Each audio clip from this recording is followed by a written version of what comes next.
everybody wants to become a gangster. Every single youngster wants to be a gangster. Because they see these bloodsuckers who are driving their £50,000 cars, who haven't worked a day in their life, who have sucked the blood of other innocent people by pushing drugs. And they see these people and they say, yeah, that's what I want to be. You know, bad man walk, bad man talk, carry a peace. What kind of people are these really? What kind of people do you imitate? People who will break up families because they're number one. They will push drugs. They will leave children who are yatim. And this is no exaggeration. Look at all those parents who spend their life and they have lofty aspiration for their child, and that child becomes a crackhead. Why? Because some punk out there wants to push drugs so he can have his big car. And these are the role models that our children have. These are not men by Allah.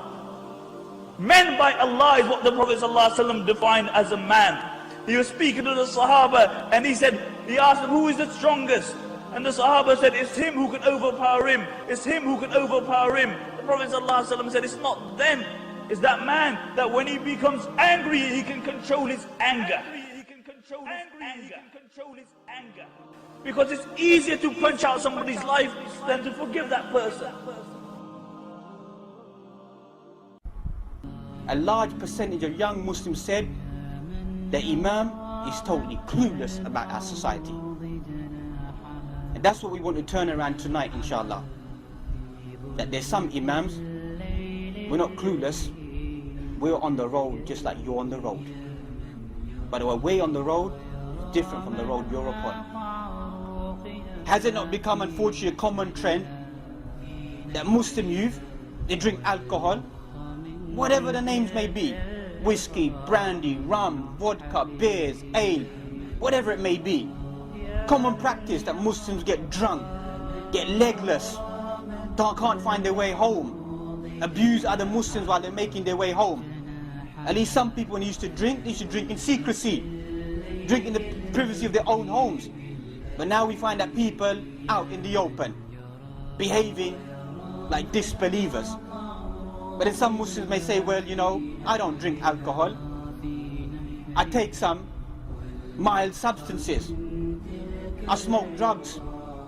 Tell me in the Quran, where Allah said in the Quran that cocaine, crack, smack, weed, skunk, marijuana, spliff, reefer, dope, white lady, coke, smoke, brown, Charlie, whatever name you want.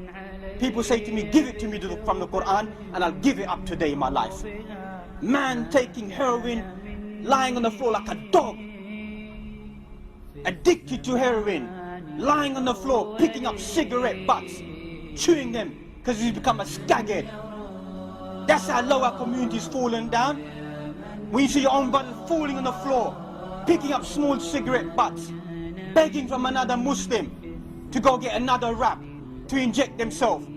A man wants to drive by in his flash car and think, yeah, I'm a big boy. When some people are serving these substances, there's a code of behavior. Never serve it up to another Muslim. Never ever in your life. Go down a long way. Go down a long way, but never ever get your own blood addicted to it. We've crossed over the rules. We've crossed over the boundary. Some of us, we think we're gangsters. Read about the gangster world. Read about the Gambini family, the Don Corleones that you want to be. Forget about Tony Montana, the Cuban drug dealer who came over. The real drug dealers, you read about the cartel. Man would never serve drugs in his life. Read the history of the gangland warfare. No real Italian mafia ever served drugs in their life. Any man caught trafficking drugs, then he was gunned down by the mafia. That's the ethics you will know about the gangland mafia. That's the reality. But obviously we turn and look at people like the Scarface. Muslim boys walking about with a picture of Scarface with a zoot in his mouth. Go and read the history of Scarface. Who was Scarface? Even read the history of how he got the name Scarface. Some people say he got battered so much they called him Scarface, he hated the name. So he ended up dealing with a man. Now the historians are right. He said something about next man's woman. Man turned around, scarred him up in his face. He can remember it for the rest of his life. He looks in the mirror. You said these evil statements.